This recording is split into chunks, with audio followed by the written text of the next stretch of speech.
Hello friends, आप सभी का स्वागत है हमारे YouTube channel Hindi stories bye Rahul Singh. तो दोस्तों, मैं राहुल सिंह।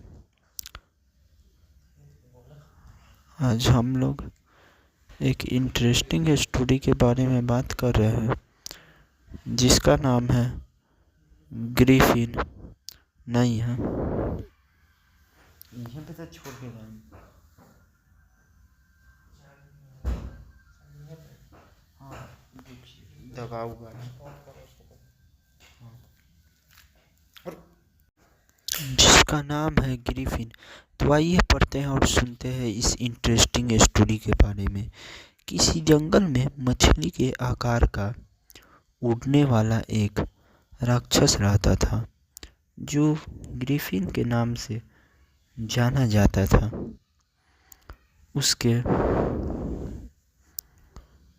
उसके दो पैर थे और दोनों और काफी ऊंचे और बड़े डैने थे। पूंछ पतली और सांप की तरह लंबी थी। सिर बहुत बड़ा था और मुंह के बाहर दो लंबे दांत निकले हुए थे। उसके पंख कटीले थे। ग्रिफिन पक्षी की तरह आसमान में उड़ सकता था। उस जाति का दूसरा जीव संसार में कहीं नहीं था। एक बार किसी चिड़िया ने कहा, तुम जानते हो तुम देखने में कैसे लगते हो? तुम्हारी शक्ल सूरत कैसी है? कभी आईने में तुमने चेहरा भी देखा है? यदि नहीं तो जाओ, यहाँ से बहुत दूर निर्जन स्थान में एक पुराना गिरजाघर है। उसके दरवाजे पर किसी मूर्तिकार ने पत्थरों में तुम्हारा चित्र बनाया है। जाओ और अपना चित्र देख आओ। ग्रिफिन ने कभी भी आईने में अपना चेहरा नहीं देखा था। वह जहाँ रहता वहाँ एक झरना बहता था, लेकिन उसकी धारा इतनी तेज थी कि उसमें कोई भी अपनी छाया नहीं देख सकता था। उस पक्षी से अपने चित्र के विषय में सुनकर ग्रिफिन अपनी तस्वीर देखने के लिए बेचैन हो गया। उस पक्षी से अपने चित्र के विषय में सुनकर ग्रिफिन अपनी तस्वीर देखने के लिए उत्सुक हो उठा, क्योंकि वह अब तक नहीं जान पाया था कि उसका चेहरा कैसा है। वह अकेला था और कोई दूसरा ग्रिफिन कहीं था ही नहीं, इसलिए भी वह अपनी शक्ल सूरत से अनजान था। ग्रिफिन पंख फैलाकर आसमान में उड़ा। बहुत ऊंचाई पर और बहुत दूर तक उड़ते उड़ते वह उस गिरजाघर के आसपास की बस्ती तक पहुंच गया।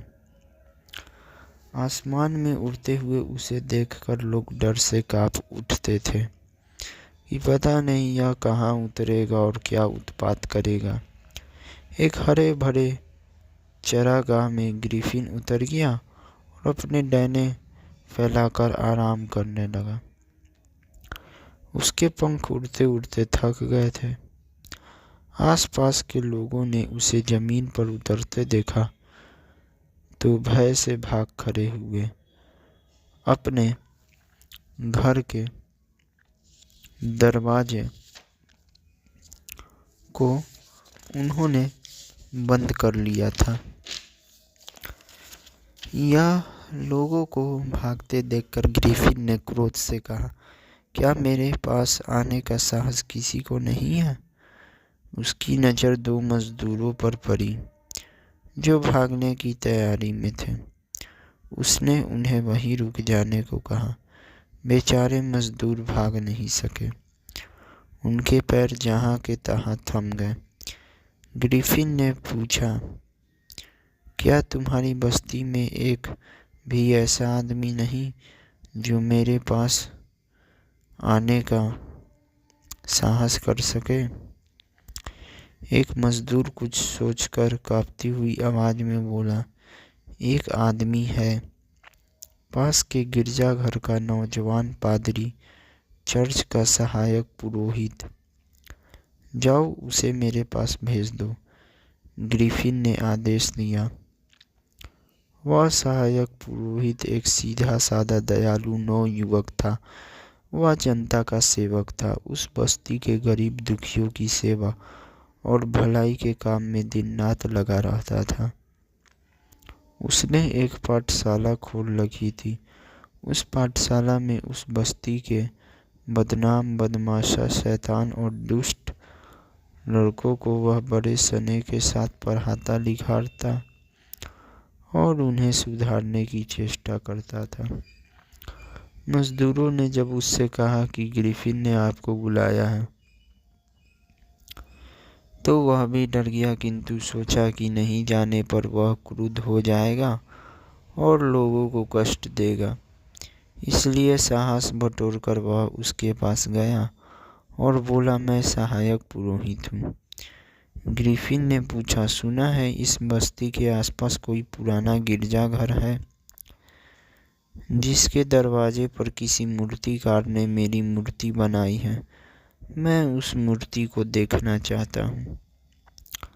सहायक पुरोहित ने कहा, हाँ, बात तो सच है। वह मूर्ति तुमसे बिल्कुल मिलती जुलती है, लेकिन अब तो अंधेरा हो रहा है। अब वह अच्छी तरह दिखाई नहीं पड़ेगी, इसलिए कल दिल की रोशनी में देखना अच्छा होगा। मैं कल सुबह तुम्हारे पास आ जाऊंगा। ग्रिफिन राजी हो गया। सहायक पुरोहित वहां से चलकर बस्ती में आया और लोगों से सलाह करने लगा कि अब क्या करना चाहिए। कुछ लोगों ने कहा कि उसे घेर कर मार डालना चाहिए, किंतु यह विचार सबों को पसंद नहीं आया। तब कुछ लोगों ने कहा कि गिरजाघर के दरवाजे पर उसकी जो मूर्ति है उसे नष्ट कर देना चाहिए। मूर्ति के नष्ट हो जाने पर वह फिर इस बस्ती में नहीं आएगा। सहायक पुरोहित ने इस फैसले का विरोध करते हुए कहा, नहीं, यह ठीक नहीं होगा। वह अपनी टूटी फूटी मूर्ति को देखकर समझ जाएगा कि रातों रात उसे जानबूझकर नष्ट किया गया है। तब वह और अधिक क्रुद्ध हो जाएगा। अंत उसे अपनी मूर्ति देखने लेने दो। लोगों को सहायक पुरोहित की बात अच्छी नहीं लगी, किंतु बहुत समझाने बुझाने पर लोगों ने यह विचार छोड़ दिया। सहायक पुरोहित रात भर गिरजाघर के दरवाजे पर घूमता रहा ताकि कोई ग्रिफिन की उस पत्थर की मूर्ति को तोड़ न सके। दूसरे दिन सुबह सहायक पुरोहित ग्रिफिन के पास आया और उसे अपने साथ गिरजा घर की ओर ले चला। सहायक पुरोहित पैदल चल रहा था और ग्रिफिन उसके सिर से थोड़ा ऊपर धीमी गति से उड़ता जा रहा था।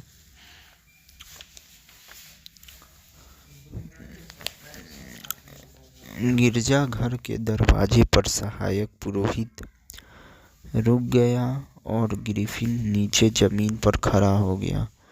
उसने उंगली से दरवाजे पर अंतिम पत्थर की ओर ग्रिफिन को इशारा किया। ग्रिफिन बड़े गौर से उस मूर्ति को देखते रहा, कभी बाईं ओर से, कभी दाईं ओर से, कभी सामने खड़ा होकर, कभी अगल बगल घूमकर वह बहुत देर तक देखता रहा।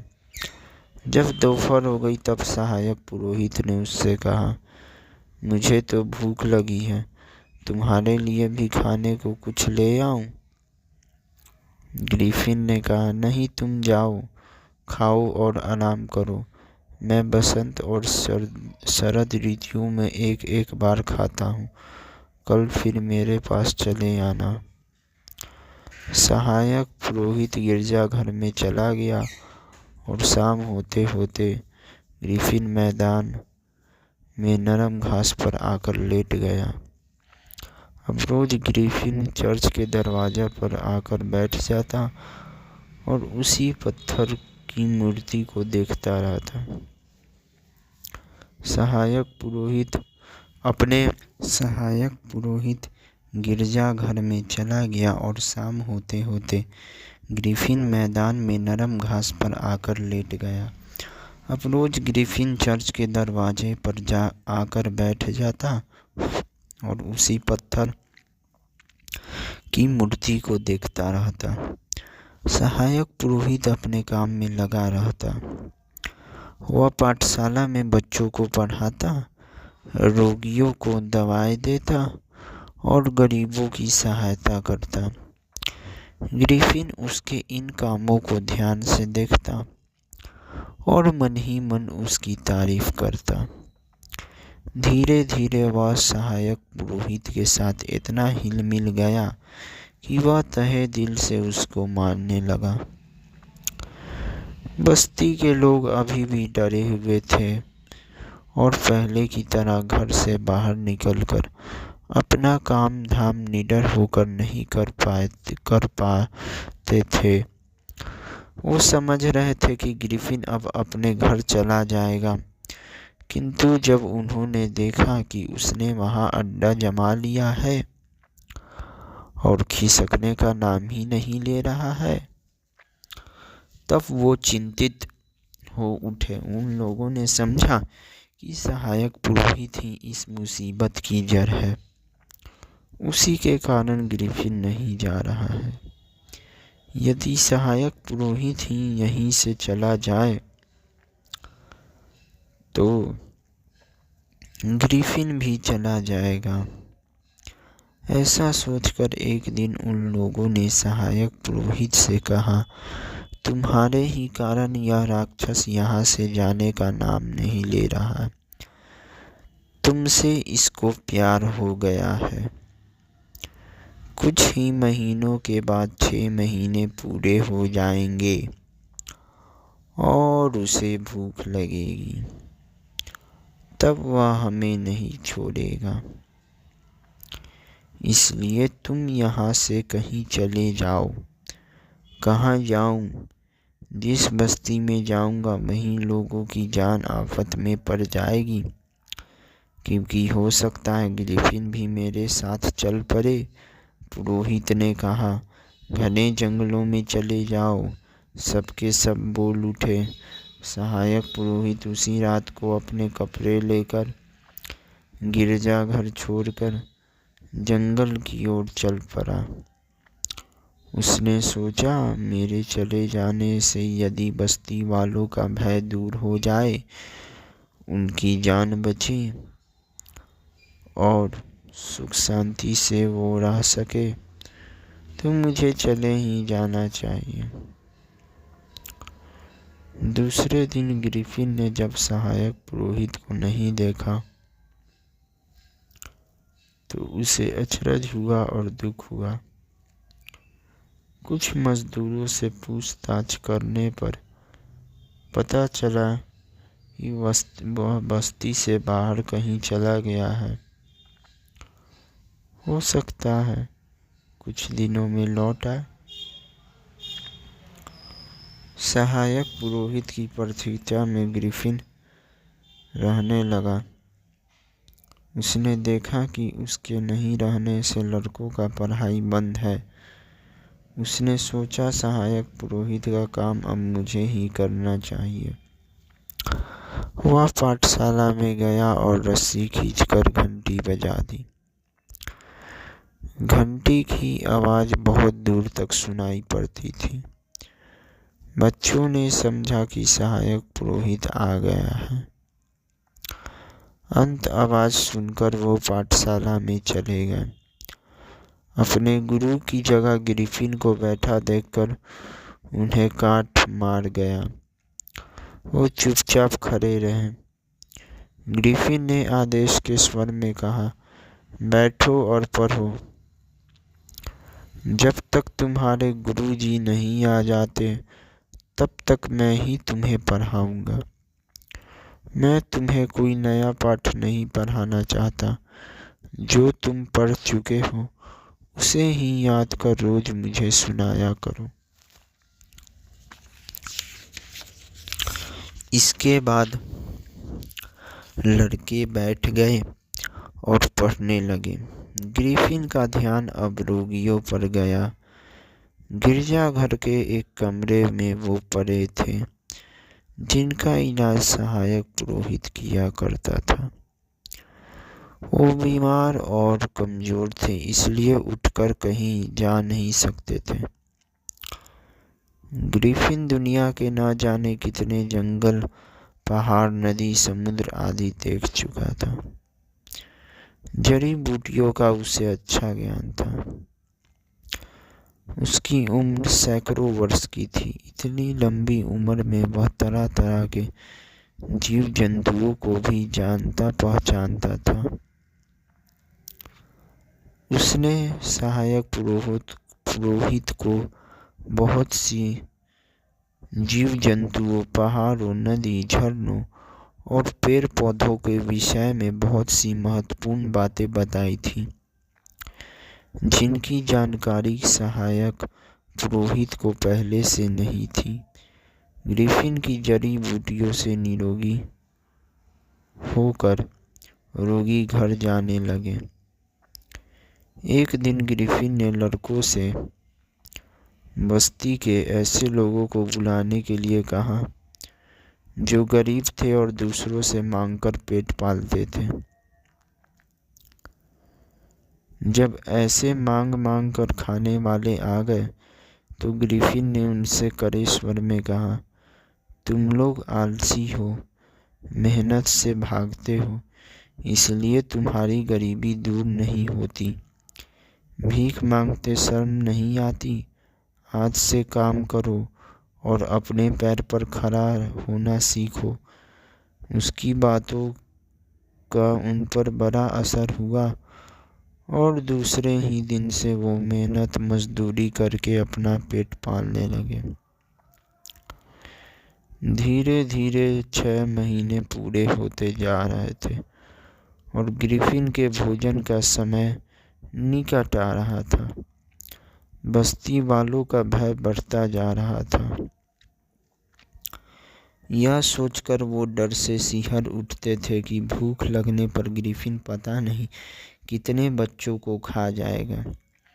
अब वो सहायक पुरोहित को बस्ती से बाहर भेजकर पछता रहे थे।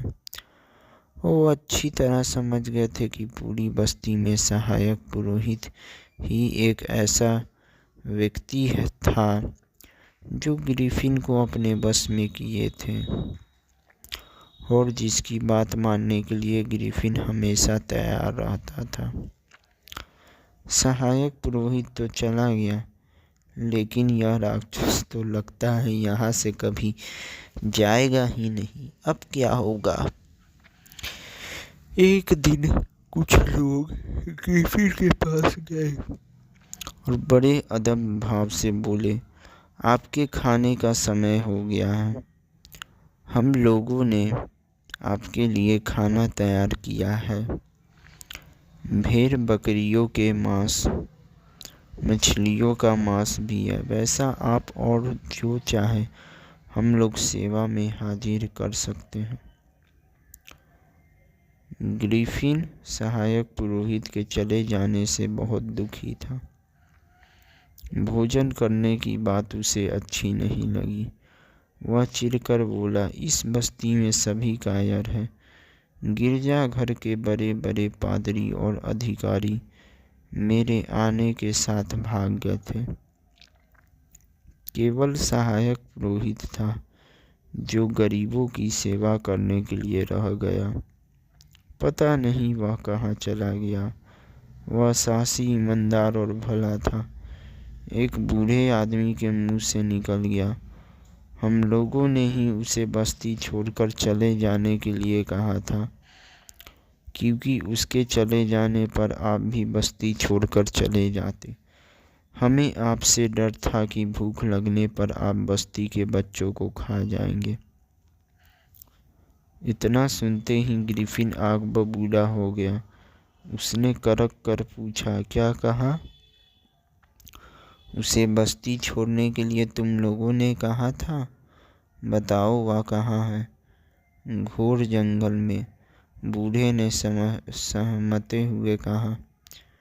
ग्रिफिन का गुस्सा और बढ़ गया। जब उसे गुस्सा आता था, उसकी पूंछ का पिछला भाग इस कदर गर्म और लाल हो जाता था मानो उसमें से आग निकलने लगेगी। उसने आदेश दिया, बस्ती के सभी लोग मेरे सामने इकट्ठा हों। बच्चे, बूढ़े, जवान, उस बस्ती के सभी लोग उसके गिरजाघर के सामने वाले मैदान में इकट्ठे हो गए। सभी भय से थर-थर काँप रहे थे। ग्रिफिन ने उन्हें हाथ उठाकर कहा, तुम सभी कृतज्ञ, स्वार्थी, क्रूर और नीचे हो। जो जीवन भर तुम्हारे सुखी बनने के लिए खून पसीना एक करता रहा, जो तुम्हारी भलाई की ही बात सोचा करता था, तुमने अपने उस हितैषी सेवक को अपनी जान बचाने के लिए घोर जंगल में पशुओं का आहार बनाने के लिए भेज दिया। मैं जंगल में जाऊंगा और उसे ढूंढ निकालूंगा, उसे फिर तुम्हारे बीच भेजूंगा। याद रखना, उसे तुम्हें उचित सम्मान देना होगा।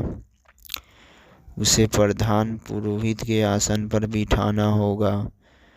गिरजाघर के जो बड़े बड़े अधिकारी भाग गए हैं, उनसे कह देना कि वो लौटकर इस बस्ती में कभी नहीं आए, नहीं तो मुझसे बुरा कोई नहीं होगा।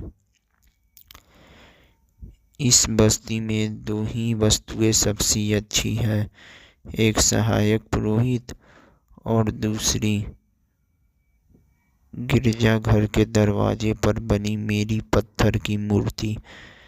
एक तो तुमने जंगल में भेज दिया, दूसरी को मैं उठाकर अपने साथ ले जाऊंगा। दूसरे दिन ग्रिफिन ने गिरजाघर के दरवाजे पर से अपनी पत्थर की मूर्ति को उखाड़ लिया और अपने दोनों पैरों के बीच उसे दबोचकर आसमान में उड़ गया। उड़ते उड़ते वह जंगल से घिरे एक पहाड़ की गुफा के पास पहुंचा और उस मूर्ति को उसके दरवाजे के ऊपर लगभग उसी प्रकार रख दिया जिस प्रकार गिरजाघर के दरवाजे के ऊपर थी। अब वह सहायक पुरोहित को ढूंढने लगा। थोड़ी देर बाद उसने देखा सहायक पुरोहित एक पेड़ के नीचे घास पर पड़ा था। वह बीमार था और बहुत दुर्बल हो गया था। ग्रिफिन ने उसे जंगल से उखाड़कर कुछ जड़ी बूटियां दी। 1-2 दिन में सहायक पुरोहित चंगा हो गया। कुछ जड़ी बूटी ग्रिफिन ने उसका कुशल समाचार पूछा और उसकी बस्ती का सारा हाल कह दिया। अंत में उसने कहा, अब चलो मैं तुम्हें उस बस्ती तक पहुंचा देता हूँ। वहाँ तुम पहले की तरह बच्चों को पढ़ाना और दीन दुखियों की सेवा करना। मैं लौटकर अपनी गुफा के पास चला जाऊंगा और यहाँ से फिर नहीं जाऊंगा। ऐसा ही हुआ। ग्रिफिन ने अपनी पीठ पर बिठाकर सहायक पुरोहित को उस बस्ती में पहुंचा दिया और लौटकर अपनी गुफा के पास चला गया। बस्ती में सहायक पुरोहित का खूब स्वागत हुआ। उसके सम्मान में लोगों ने समारोह किया और उसे सबसे बड़े पादरी के पद पर बिठाया। किंतु वहाँ के लोग कभी कभी आकाश की ओर भी देख लेते थे कि कहीं ग्रिफिन तो फिर वापस नहीं आ रहा। धीरे धीरे भूतपूर्व सहायक पुरोहित को वो प्रतिष्ठा देने लगे क्योंकि वो जानते थे कि ऐसा नहीं करने पर उन्हें ग्रिफिन से सज़ा मिलेगी। लेकिन उन्हें ग्रिफिन से डरने की कोई ज़रूरत नहीं थी। शरद ऋतु आने पर भी ग्रिफिन ने कुछ नहीं खाया। जब सहायक पुरोहित नहीं था तो वह उदास होकर एकटक अपनी मूर्ति की ओर देखता रहा था। अंत में धीरे धीरे कमज़ोर होकर वह मर गया। तो दोस्तों, ये कहानी आपको कैसे लगी प्लीज़ कमेंट बॉक्स में कमेंट कर हमें अपने सुझाव दिया करें। तो मैं दोस्तों राहुल सिंह आप लोगों से यही निवेदन करूँगा कि अगर आपको वीडियो अच्छा लगे तो चैनल को सब्सक्राइब करें, लाइक करें और अपने सभी दोस्तों को ज़रूर से ज़रूर और अधिक से अधिक शेयर किया करें। धन्यवाद दोस्तों। तो मैं राहुल सिंह फिर मिलते हैं एक इंटरेस्टिंग स्टोरी के साथ,